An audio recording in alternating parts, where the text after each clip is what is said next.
الرحمن الرحیم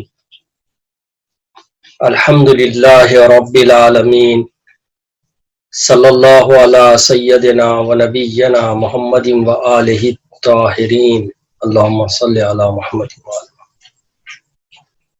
ولعن الدائم علی آدائہم اجمعین ربی ادخلنی مدخلا صدق واخرجنی مخرجا صدق وجعلنی من لدنک سلطانا نصیرا۔ آج ہماری گفتگو درس عقائد میں جو توحید کی گفتگو چل رہی ہے تو ہم توحید کے وہ مشہور 3 اقسام، توحید کے 3 قسمیں ہم یہاں پہ بتلائیں گے کہ توحید کی 3 جو مشہور قسمیں ہیں، جیسے توحید ذاتی، دوسرے توحید صفاتی، چوتھے توحید افعالی۔ توحید ذاتی پہلا، توحید صفاتی دوسرا، توحید افعالی تیسرا، یعنی 3 مشہور جو ہے قسمیں ہیں توحید کی۔ آئیے ہم سب سے پہلے توحید ذاتی کے متعلق گفتگو کریں کہ توحید ذاتی کیا ہے۔ توحید ذاتی یعنی اللہ تعالی اپنی ذات میں ایک اور اکیلا ہے، یعنی نہ اللہ تعالیٰ کا کوئی باپ ہے اور نہ ہی اس کا کوئی بیٹا۔ جیسا کہ ہم موجودات میں، ساری کائنات میں ہم دیکھتے ہیں کہ جتنے بھی موجودات ہیں وہ اپنے ہونے میں کسی اور کے محتاج ہیں، ان کا باپ ہے یا ان کا بیٹا ہے، لیکن اللہ تعالیٰ جو اپنی ذات میں، اپنے ہونے میں وہ کسی کا محتاج نہیں ہے۔ سورہ توحید، جو سورہ قل واللہ کو ہم سورہ توحید کہتے ہیں نا، سورہ توحید میں ہم پڑھتے ہیں بسم اللہ الرحمن الرحیم قل هو اللہ احد اللہ الصمد لم یلد ولم یولد۔ دیکھیں آپ، سورہ توحید میں ہم یہ بتلاتے ہیں کہ اللہ اپنی ذات میں اکیلا ہے، اور کیا ہے، اللہ کا نہ وہ کسی کو اللہ کو کسی نے پیدا کیا ہے، نہ اللہ کا کوئی بیٹا ہے، یعنی نہ اللہ کا باپ ہے کوئی، نہ اللہ کا بیٹا ہے۔ بس یہ اللہ کی طرف نسبت دے دینا یہ شرک ہے، گناہ ہے کہ فلاں اللہ کا باپ ہے یا فلاں اللہ کا بیٹا ہے۔ تو اب ہم یہاں پر سورہ توحید میں بھی ہم دیکھیں کہ لم یلد ولم یولد، کہ وہ اپنے ہونے میں کسی کا محتاج نہیں ہے، اپنی ذات میں وہ اکیلا ہے، اور نہ اس کا کوئی باپ ہے، نہ اس کا کوئی بیٹا ہے، نہ وہ کسی سے پیدا کیا گیا ہے، اور نہ ہی وہ کسی کو پیدا کرتا ہے۔ اس کو کہتے ہیں توحید ذاتی، یعنی اپنی ذات میں وہ ایک اور اکیلا ہے۔ توحید صفاتی کیا ہے؟ یعنی اللہ اپنی تمام خصوصیتوں میں ایک اور اکیلا ہے۔ اب آپ دیکھیں کہ صفات میں، اپنے کیریکٹرز میں، اپنے خوبیوں میں، اگر یہ سوال ہو کہ مثال کے طور پہ ہم بہت اچھے اسپیکر ہیں، بہت اچھا ہم بیان کرنے والوں میں سے ہیں، بہت اچھی ہم اسپیچ دینے والوں میں سے ہیں، یا بہت اچھے ہم رائٹر ہیں، تو ہم جو رائٹر ہیں یا ہم ایک اسپیکر ہیں، تو یہ ہمارے پاس جو ہماری جو خوبی ہیں، جو ہمارے میں یہ ایک اچھی سی صفت ہے، یہ کس سے ہیں؟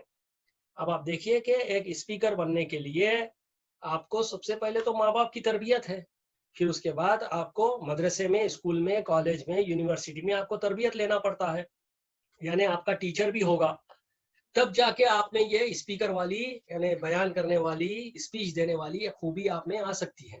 یعنی یہ خوبی ہونے کے لیے آپ کئی لوگوں کے محتاج ہوئے، ان کی اگر ہیلپ آپ کے ساتھ نہیں ہو سکتی تو آپ ایک اسپیکر نہیں بن سکتے۔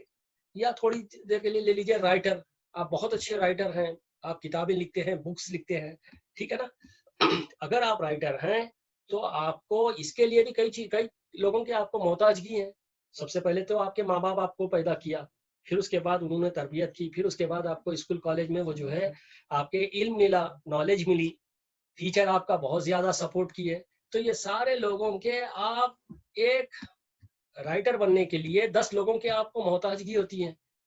یعنی ایک خوبی ہم میں پیدا کرنے کے لیے، کوئی بھی خوبی لے لیجیے، آپ بہت اچھے، آپ ڈاکٹر ہیں، آپ بہت اچھے انجینئر ہیں، آپ بہت اچھے سائنٹسٹ ہیں، تو یہ جو ہونے کے لیے آپ کو ایسا نہیں ہوا کہ آپ پیدا ہونے کے ساتھ سائنٹسٹ بن گئے. آپ کو لمحہ لمحہ آپ کو ایک ایک کی ضرورت پڑی. بچپن میں اپنے ماں باپ کی ضرورت پڑی, اسکول کالج میں اپنے ٹیچر کی ضرورت پڑی, پھر آگے چل کے یونیورسٹی میں آپ کے ایک لیکچرر کی جو ہے آپ کو ضرورت پڑی.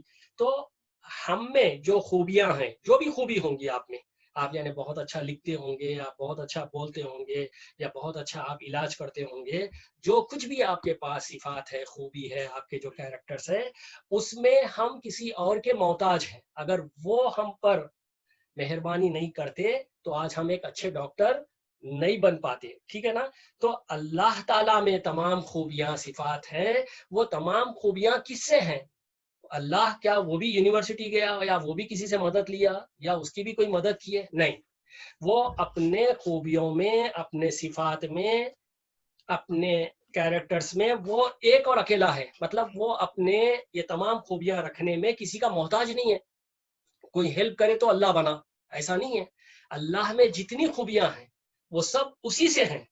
یعنی وہ اپنے خصوصیتوں میں, اپنے صفات میں وہ ایک اور اکیلا ہے. اس کو کہتے ہیں توحید صفاتی. توحید ذاتی کیا تھا؟ یعنی اللہ تعالیٰ کی ذات میں, یعنی نہ اس کا کوئی ماں ہے, نہ اس کا کوئی باپ ہے, نہ اس کا کوئی بیٹا ہے, نہ اس کا کوئی رشتہ دار ہے.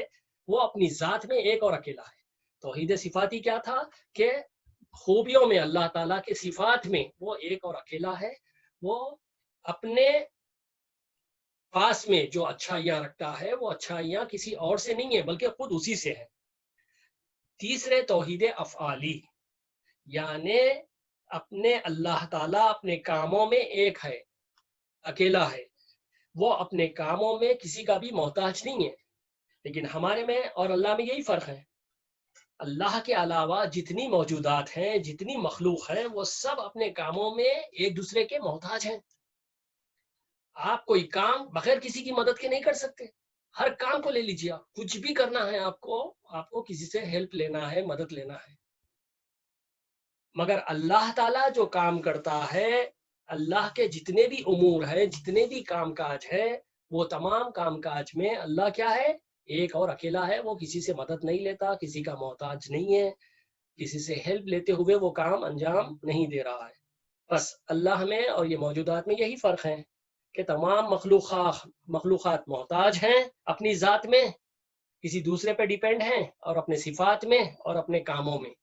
اللہ تعالیٰ اپنی ذات میں بھی ایک اور اکیلا ہے.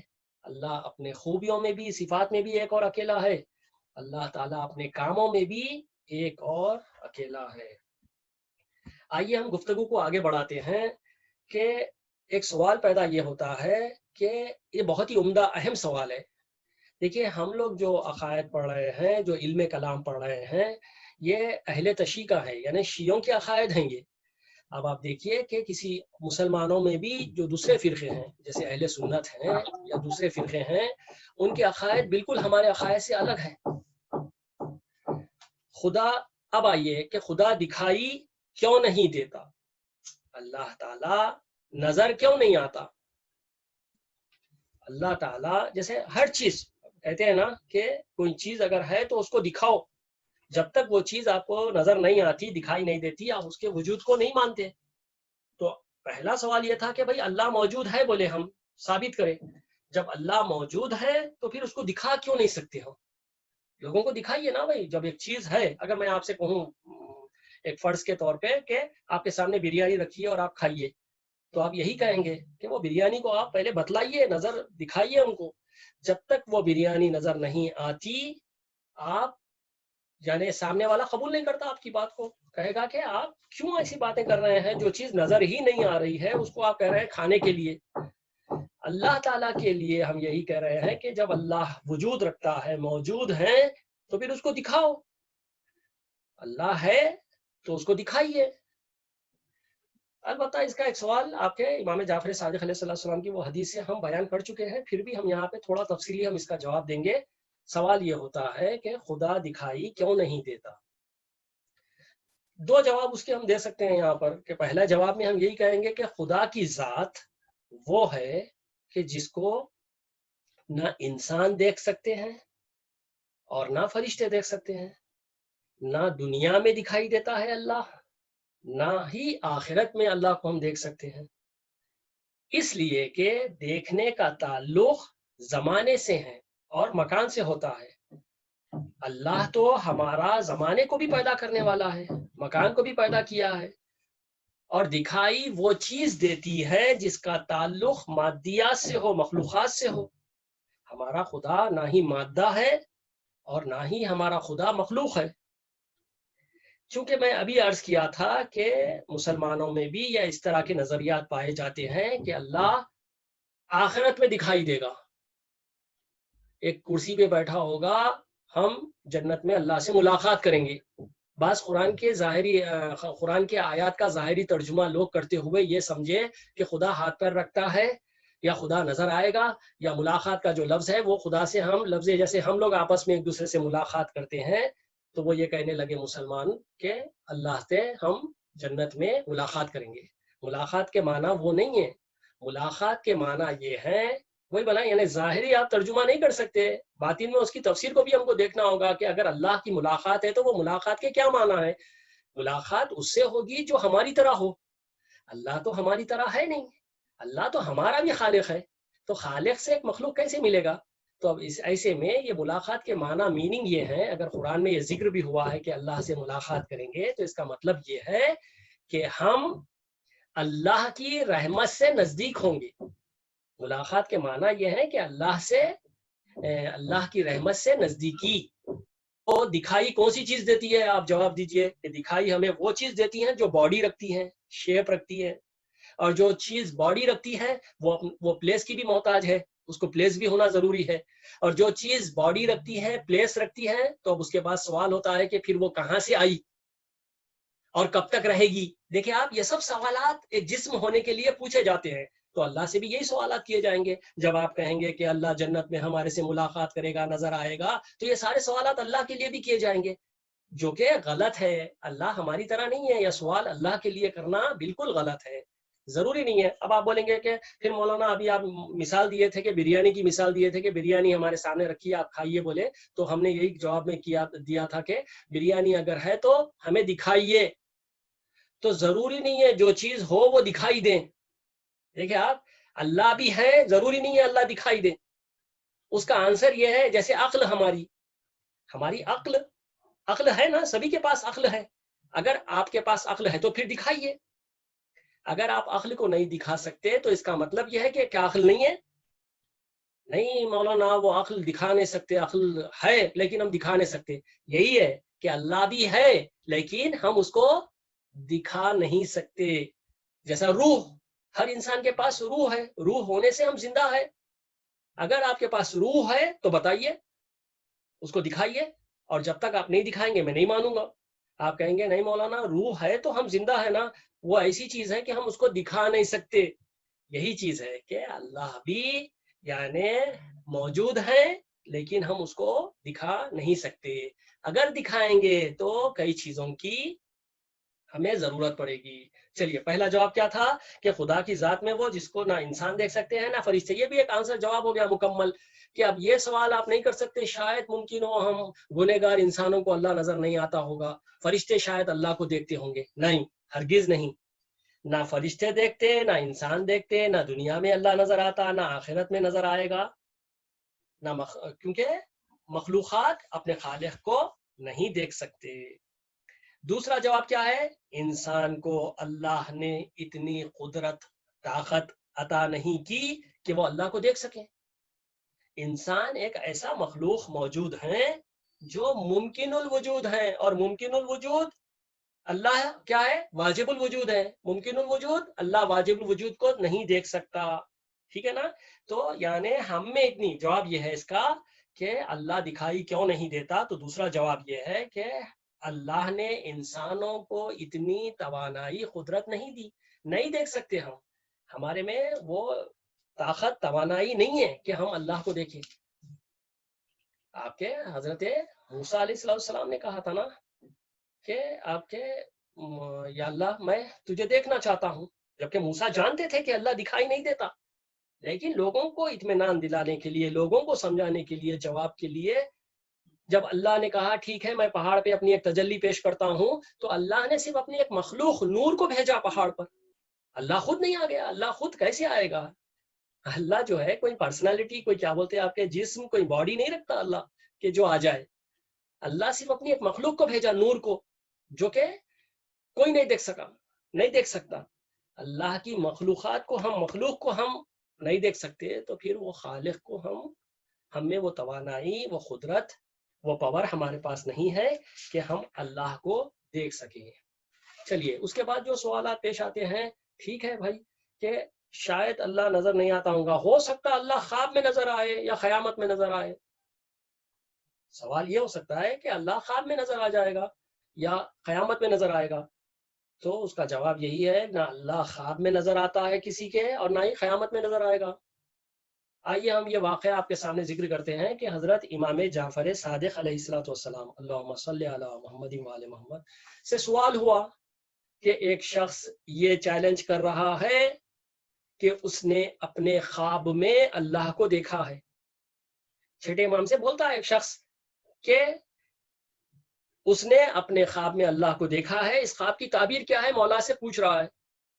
بس چھٹے امام فرماتے ہیں وہ شخص بے ایمان ہے، یعنی اس کے پاس ایمان نہیں ہے، وہ مومن نہیں ہے، وہ کافر ہے. امام فرماتے ہیں وہ شخص جو یہ کہہ رہا ہے کہ میں اللہ کو خواب میں دیکھا ہوں، تو امام فرماتے ہیں وہ شخص بے ایمان ہے، ایمان نہیں ہے اس کے پاس. اس لیے کہ خدا کسی بھی مقام پر، چاہے خواب ہو، چاہے بیداری حالت میں ہو، چاہے دنیا ہو، چاہے آخرت ہو، اللہ دکھائی نہیں دیتا.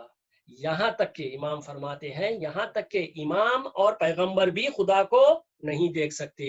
یہ مکمل جواب ہو گیا. اب یہاں پہ آپ کوئی قید نہیں لگا سکتے، نہیں بھائی ہم نہیں دیکھ سکتے لیکن پیغمبر، شاید نبیاں، انبیاء جو ہے دیکھتے ہوں گے خدا کو، ہم نہیں دیکھتے ہوں گے. شاید ہمارے امام معصومین اللہ کو دیکھتے ہوں گے، نہیں. ارے ہم کو شاید اللہ دنیا میں نظر نہیں آتا ہوگا، آخرت میں شاید نظر آئے گا، قیامت میں نہیں. قیامت میں بھی نظر اللہ نہیں آئے گا. ہو سکتا ہے بھائی بیداری حالت میں اللہ نظر نہ آتا ہو، شاید خواب میں ہم اللہ کو دیکھ سکتے ہوں گے، نہیں. امام فرماتے ہیں جھوٹا ہے، بے ایمان ہے وہ شخص جو یہ کہتا ہے کہ وہ خواب میں دیکھا ہے. اللہ خواب میں بھی نظر نہیں آ سکتا. اللہ کوئی دکھائی دینے والی شے نہیں ہے. اللہ، دیکھیے مشکل سب سے بڑی پرابلم یہی ہو رہی ہے کہ ہم اپنے کو، ہم اپنی طرح اللہ کو سمجھ رہے ہیں، ہم اپنی طرح اللہ کو دیکھ رہے ہیں. نہیں، آپ کو جو ہے آپ کے ہم میں اور اللہ میں فرق ہے. وہ ہمارا خالق ہے اور ہم اس کی مخلوق ہیں.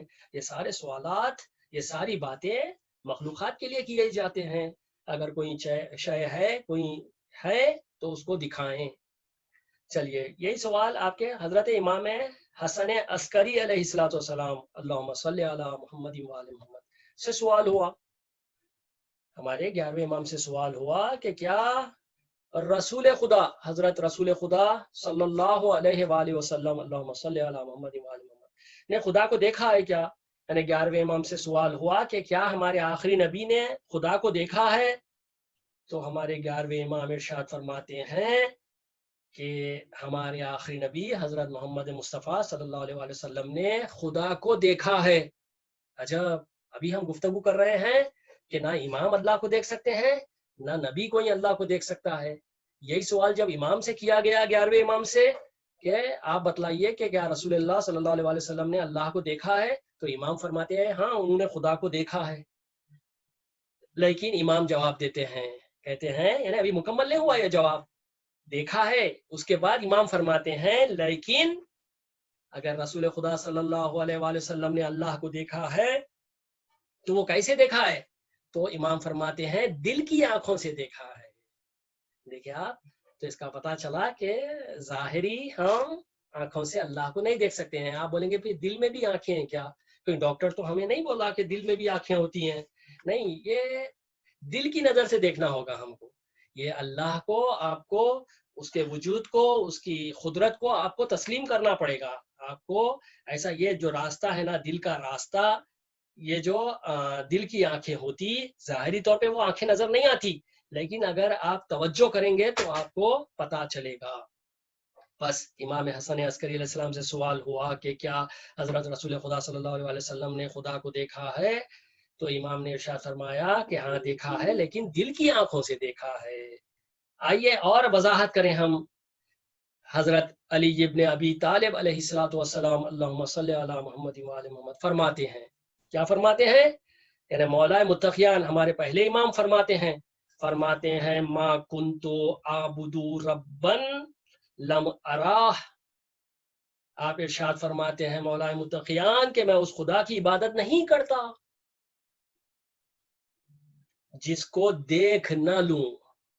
ما کنتو اعبدو ربن لم اراہ، یعنی میں اس خدا کی عبادت نہیں کرتا جس کو دیکھ نہ لوں۔ اصول کافی والیوم نمبر 1 صفحہ نمبر 98 میں یہ حدیث موجود ہے۔ حضرت فرماتے تھے مولا متقیان کہ مجھے خدا کی قدرت کے جلوے ہر چیز میں نظر آتے ہیں، یعنی میں علی اس خدا کی عبادت نہیں کرتا جس کو دیکھ نہ لوں۔